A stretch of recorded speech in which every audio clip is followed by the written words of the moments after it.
एक मानव का एक सवाल है। मानव, मैं थोड़ा सा अपने दर्शकों को बता दूं कि मानव जो है मौलाना आज़ाद नेशनल फेलोशिप, ये एक भारत सरकार की स्कॉलरशिप जो है कि योजना थी, जो कि अल्पसंख्यक समुदाय जैसे Muslims, Christians, Sikh, Buddhist, Parsis and Jains को उच्च शिक्षा के लिए, रिसर्च के लिए ये स्कॉलरशिप मिलती थी, जिसे कि 2022 में दिसंबर 2022 में मोदी गवर्नमेंट ने ख़त्म कर दिया, इसे बैन कर दिया बिल्कुल। तो इस मानव के लिए उस तरह से मोबिलाइजेशन नहीं हुआ, इवन किसी ऑर्गेनाइजेशन ने ना कोई बड़ा मतलब प्रोटेस्ट किया या फिर घेराव किया एमओई का, मिनिस्ट्री ऑफ एजुकेशन का। इसके लिए कोई मतलब ठोस आप लोग कुछ करने वाले हैं आपके लीड में, लेफ्ट लीड जो भी जेन्यू इशू है, तो आप लोग कुछ इसके लिए करने वाले हैं? क्योंकि आप देखें तो इसमें सबसे जो गरीब तबके के लोग हैं, छोटे तबके के लोग हैं, वही उससे इफेक्ट हो रहे हैं। बिल्कुल। मानव जो है ये हमें दिख रहा है कि ये किस बात पे अटैक है, किस तरीके से यूनिवर्सिटीज़ और जेएनयू जैसी यूनिवर्सिटीज़ जेएनयू होती हैं, क्योंकि यहाँ पे जो मार्जिनलाइज कम्युनिटीज़ से, चाहे मार्जिनलाइज कास्ट, मार्जिनलाइज रिलीजन या मार्जिनलाइज जेंडर से, रीजन से लोग आते हैं, वो अपने संघर्षों से, वो कैंपस की पॉलिटिक्स अगर ऐसी है तो उनके वजह से है। और सिर्फ यहाँ नहीं, हर जगह से लोग आते हैं, यूनिवर्सिटीज़ तब बनती हैं। तो मानव, और हमें ये भी पता है कि जो उम्र की बात करते हैं ये लोग, जैसे JRF जो है 30 के बाद क्लियर नहीं कर सकता है इंसान, तो मानव जो है एक सपोर्ट सिस्टम होता था उन लोगों के लिए जो किसी कारण, जो एक टिपिकल मेन स्ट्रीम जो बनाया गया है कि इस उम्र तक पढ़ना है, ऐसे ये पढ़ाई का यही उम्र होना चाहिए, उस उम्र में अगर कुछ लोग नहीं पढ़ पाते थे तो मानव जैसी जो फेलोशिप है उनको मदद करती थी। और आज उस 8,000 रुपये में नेट के वो नहीं पढ़ सकते। लेकिन हाँ, जब हम फेलोशिप की बात करते हैं तो मानव भी उसमें एक ज़रूरी मुद्दा है, क्योंकि वो सीधे मार्जिनलाइज कर देगा बहुत बड़े नंबर ऑफ स्टूडेंट्स को जो कैंपस में आते हैं। और कैंपस, चाहे हम नजीब की बात करें, नजीब पे जो हिंसा करके उनको फोर्सफुली डिसअपीयर कराया गया, रोहित की बात करें, और ये सब मुद्दे जो हैं वो ये मैसेज देना चाहते हैं और खुले तौर पे देते रहते हैं कि ये कैंपसेस आपके लिए नहीं है। तो बेशक इस पे भी एक बड़े मोबिलाइजेशन की ज़रूरत है। और ये सिर्फ जेएनयू का मुद्दा नहीं है, ये एक मुद्दा है पूरे कंट्री वाइज। जो स्टूडेंट्स हैं, जो मुस्लिम क्रिश्चियन स्टूडेंट्स हैं, और भी तमाम जो माइनॉरिटी कम्युनिटी के स्टूडेंट्स हैं, तो बेशक इस पे बिल्कुल पूरे हिंदुस्तान का ये मुद्दा है। लेकिन जेएनयू से एक पूरे हिंदुस्तान को एक उम्मीद रहती है, क्योंकि यहाँ से जो रेजिस्टेंस की जो एक वॉइस है, जो आवाज़ उठती है, वो पूरे हिंदुस्तान के लोग उम्मीद करते हैं और उसको जो है कि उससे उम्मीद रहती है उनको। इसमें मैं एक चीज़ जोड़ना चाहूँगा मानव में, जिस पे कि मोस्टली लोगों का ध्यान नहीं जाता है। जैसे जितने भी अल्पसंख्यक समुदाय हैं, उसमें अगर एक मुस्लिम समुदाय की बात करें तो मुस्लिम में ये है कि आप देखेंगे कि जो अपर कास्ट मुस्लिम है, शेख, पठान, सैयद, जो भी मुस्लिम कास्ट हैं, तो अपर कास्ट को वो EWS जो रिजर्वेशन है वो उनको मिल रहा है, ठीक है। लेकिन अब उसमें जो पसमानदा मुस्लिम्स जो हैं, जो लोअर कास्ट मुस्लिम है, चाहे उसमें बहुत सारे हैं कि गुजरा हो गए, अंसारी हो गए, कुरैशी हो गए, ऐसे करके नाई हजाम हो गए, नट हो गए, देवान हो गए, बहुत सारी जातियां हैं जो कि आप उनकी हायर एजुकेशन के लिए फिर कोई बात ही नहीं कर रहा है। वो बिल्कुल मतलब यूनिवर्सिटी से एकदम कोसों दूर रह जा रहे हैं, तो उनके लिए कोई बात नहीं कर रहा है। ये क्रिटिसिज्म तो बिल्कुल लाजमी है कि जब हम मुस्लिम्स की बात करते हैं तो उसमें भी जो इंटरसेक्शनैलिटीज़ हैं उन पे बात छूट जाती है, नहीं हो पाती है, तो बेशक उस पर बात होनी चाहिए। आईसी आप रिप्रेजेंटेटिव रही हैं, इंटरनल कमेटी, थोड़ा सा उस पर बताएंगे। लेकिन आईसी से पहले, सबसे पहले तो जीएस कैश था, जिसे 2017 में उसको भंग कर दिया एडमिन ने, और जीएस कैश के बाद से वर्ष 2017 में आईसीसी का गठन हुआ। ऑलमोस्ट 14 सितंबर 2017 को हुआ था, जो कि इंटरनल कंप्लेंट कमेटी। उसके बाद से उस आईसीसी को भी उसने ऑलमोस्ट 24 अक्टूबर 2024 को आईसी नाम कर दिया, उसका नाम चेंज कर दिया, इंटरनल कमेटी बस हो गया। आप उसके रिप्रेजेंटेटिव पिछले साल रही हैं, तो उस रिप्रेजेंटेशन आप जब रिप्रेजेंटेटिव रही तो उसका कैसा एक्सपीरियंसेस रहा और कैसे आपको योगदान मिला? जेएनयू प्रेसिडेंट का जो इलेक्शन लड़ी उसको कैसे आपको मतलब योगदान मिला, उससे आपका एक्सपीरियंस कैसा? उसमें देखिए, जब चुनाव आईसी का लड़ने के लिए सोचा गया था, जी जी, तो ये जो उस दौरान, जो उससे पहले एक जो सर्वाइवर थी जिनको गेट पे प्रोटेस्ट करना पड़ा था, गेट बंद करके, उसके बाद जो CSSS का मुद्दा हुआ था, तो ये और भी ऐसे मुद्दे, कई मुद्दे जो हैं, कुछ लोग हिम्मत जुटा कर, क्योंकि बहुत हिम्मत लगती है आगे आकर बात अपनी रखने में, तो कुछ लोग बोल पाते हैं, कई लोग नहीं बोल पाते हैं जी। तो ये इस रियलाइजेशन से हम गए आईसी में कि जो आईसी का इलेक्शन है और जीएस कैश की जो लड़ाई है, तो वो म्यूचुअली एक्सक्लूसिव नहीं है, वो साथ में लड़ी जा सकती है कि हम आईसी में जाएं, हम वहाँ पे अर्जेंट बेसिस पे, जब सर्वाइवर्स को ज़रूरत होती है सपोर्ट की, जब वहाँ वो एक हॉस्टाइल ग्राउंड है, वहाँ जाना, पहले तो जाने से लोग कतराते हैं, लेकिन उनके पास कोई और चारा नहीं होता। बिल्कुल। तो वो वहाँ पे मुझे बहुत कुछ सीखने को मिला। मुझे ये सीखने को मिला कि एक क्लैरिटी होनी चाहिए। पहले तो आप जब वहाँ रहते हैं तो आपके दिमाग में सिर्फ एक चीज़ क्लियर रहनी चाहिए कि सर्वाइवर के लिए, के बेनिफिट के लिए आपको जो करना है, जैसे करना है, आपको झगड़ा करना है, आप झगड़ा करिए, आपको झगड़ा नहीं करना है, आप अगर बहुत प्यार से बात करके लेकिन आपको सर्वाइवर का स्टेक सबसे उसमें हाई होता है उसके बारे में। उसके बाद मुझे बहुत सारी ये भी चीज़ें पता चली कि एडमिनिस्ट्रेशन हमसे डरता है।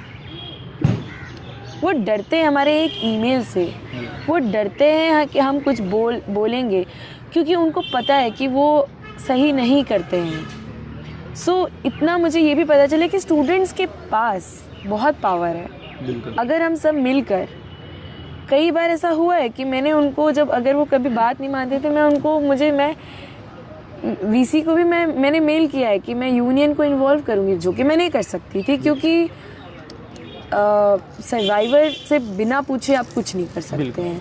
लेकिन उन पे प्रेशर क्रिएट करना, लेकिन वो प्रेशर क्रिएट होता है जब उनको पता है कि हमारे पास स्टूडेंट यूनियन है। तो ये जो एक इंडिविजुअल की भी लड़ाई है, और लेकिन वो ऑर्गेनाइजेशन से भी बल मिलता है।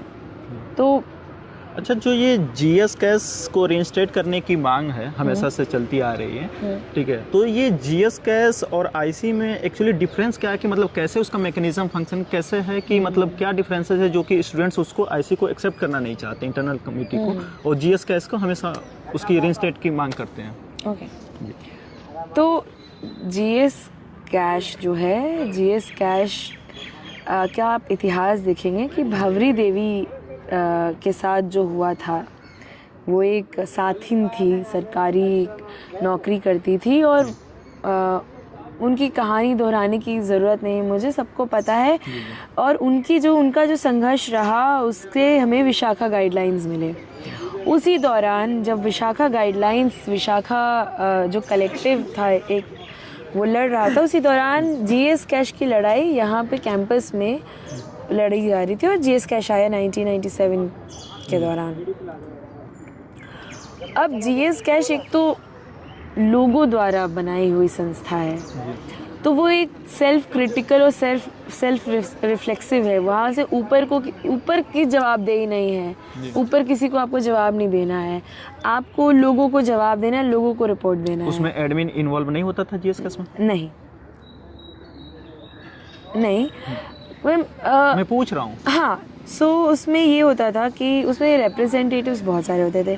देखिए, स्टूडेंट्स चुन के उसमें जाते थे, लेकिन जीएस कैश कन्वीनर जिसे हम आज कहते हैं, वो 3 स्टूडेंट्स चुन के गए, उसके बावजूद एक यूनियन का रिप्रेजेंटेटिव। उसी तरह टीचर्स चुन के जाते थे, लेकिन टीचर्स के एसोसिएशन का एक रिप्रेजेंटेटिव्स, वार्डन का रिप्रेजेंटेटिव्स, ऑफिस स्टाफ्स का रिप्रेजेंटेटिव्स, वर्कर्स का सबका रिप्रेजेंटेशन उसमें रहता था।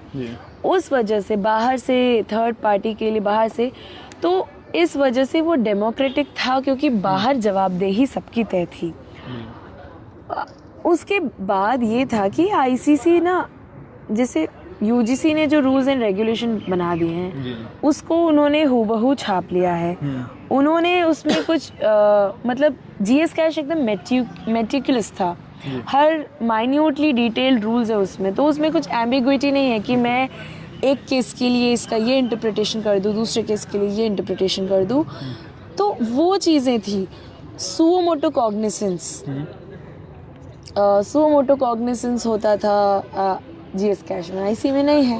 ओके, ये क्या होता था? जैसे अगर कोई घटना घटी तो आईसी में अगर आप कंप्लेन लेकर नहीं जाता है, जो शिकायत करता है, तब तक वो शिकायत नहीं लेंगे, उनको कोई फर्क नहीं पड़ता। ओके।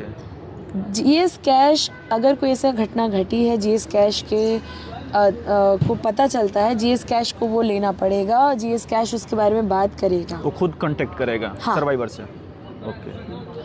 उसके बाद आईसीसी में जो प्रोविजंस हैं जेंडर सेंसिटाइजेशन के लिए, वो उसको नहीं करवाते हैं, उसको उनके लिए वो ब्यूरोक्रेटिक काम है। जीएस कैश उसको प्रोएक्टिवली करवाता था। तो बहुत ऐसे डिफरेंसेस हैं।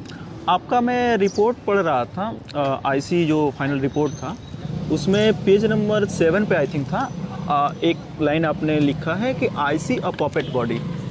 ठीक है, तो आईसी अगर एक पॉपेट बॉडी है, फिर तो आप उसी आईसी के रिप्रेजेंटेशन के लिए चुनाव भी लड़ जाती हैं, और फिर से लेफ्ट ऑर्गेनाइजेशंस के इस बार भी लोगों ने कंटेस्ट किया था और जीते भी, लेफ्ट ऑर्गेनाइजेशन के ही आईसी रिप्रेजेंटेटिव जीते हैं।